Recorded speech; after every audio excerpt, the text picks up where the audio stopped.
Welcome to the daily vlog. So I am going to be sharing what I would steal from King Richard, as well as the usual updates around what is happening. So I've watched King Richard 4 or 5 times. I think the main thing, there are so many parts that I love. Like, out of all the tennis films that I've watched, I think the tennis was done the best. I still haven't watched, I think there is a tennis film from Sweden. I could be wrong, that's recently come out, which I'd like to check out. But yeah, one of the films that I was developing was a tennis script. So I was interested in looking at how they shot it, how it was created. I think if I was going to steal one thing from King Richard, it would be, I was going to say, the slap at the Oscars. No. Again, setting it up so the actor does that. No. But I think the main thing that I would take away and that I took away from it is, if you have a biopic in this case meaning a story that's based on real life, about someone in real life and just following their events, but a dramatized version of that, with actors and everything, just in case anyone who's watching this doesn't know. Say like Serena, Venus, very famous people. If you have famous people, I think they did very well at taking someone who helped build those famous people and taking the person who is less well known but still played such a pivotal part of it and was a very interesting character. Like, Richard is a fascinating character, and even if you look at some of his normal interviews, he's so interesting and he's got so many interesting sayings and beliefs. And like, he wrote Serena and Venus a 90-page plan for their life before they were born, and like, that's recorded on camera.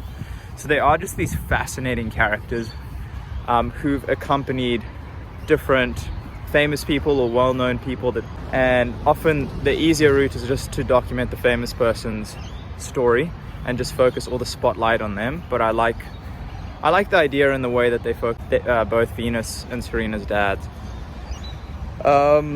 What else would I say? I would say right now I'm feeling, as you can tell, like by the way that I'm talking, if you've watched previous vlogs, I'm pretty tired, and that's because I've been wanting to wake up early because I've been going to bed a lot later and go to the gym and exercise first thing before I get started with work. And I think I guess I just said to myself, like, it's going to require a bit of sacrifice today. Like, I'm probably going to struggle to go to bed earlier if I want to go to bed, and I'm going to have to just go to that's just going to be the sacrifice for the day, in terms of like, I'm probably going to feel a little bit tired and just get used to it. But like, I'm very thankful that I woke up early and getting started early. I feel like it will, when I do it, I love it, and I love the feeling after going to the gym. Yesterday, one of the things that I was reminded of is I was talking to someone who's close to me, and they were going through a tough time or a tough day. I'm not going to mention who they were, but I think what really helped the situation is I asked this person, do you want me to listen? Do you want help? Or do you just want a hug? And I feel like taking that frame is, so often people just want to be listened to, but we jump into fixing the problem, or I know I have.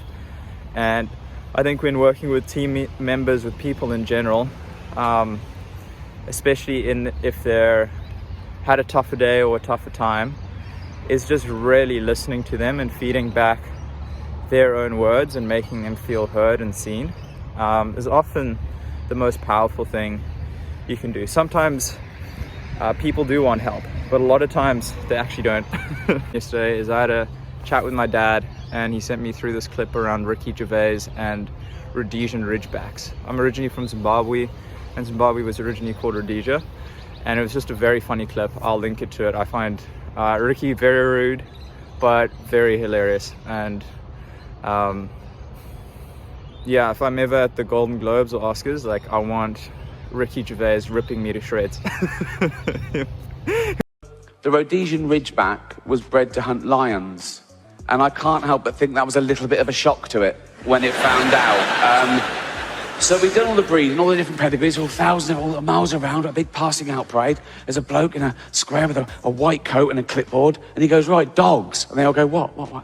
Who wants to know what jobs they've got? We all do. Right. Okay, Labradors. Yeah? Do you like carefully bringing back dead ducks? Yeah. That's your job. Amazing. That is amazing. That is my favourite job.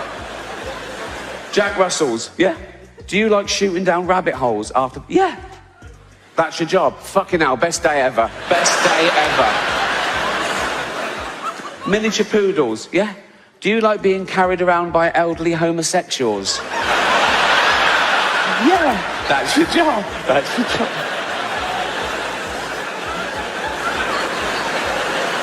Ridgebacks. Yo. You're hunting lions. What?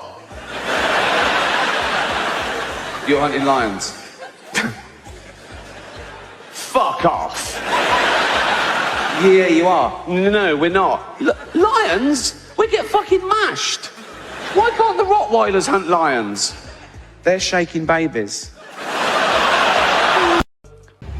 This is a random thing, but something that I was really grateful for was my little brother, he's like 18, asking for my Audible account so that he can listen to different books. And I think I just got super happy about that because he's like 18. And I know how much audiobooks have changed my life and have added, I guess, levels of happiness and joy, like especially when I listen to an audiobook that really resonates with something that I'm going through. And I don't know, I just got super happy for him because it's like if someone's interested in wanting to learn and grow and read, even though I believe like so many of the answers are within us, I still think we can learn so much from other people's experience who have walked the path that we are wanting to go down, or a similar path. If you are interested in working or collaborating with me in any way, shape or form as an investor, or just feel like there might be some sense of alignment with what we're aiming to achieve, I would highly recommend sending me through an email. I'm just going to leave my email in the description below. You can write your name in your name. You can write your story in 1 minute, and less than 1 minute, sharing a bit more about who you are, and then in a sentence or two how we might collaborate.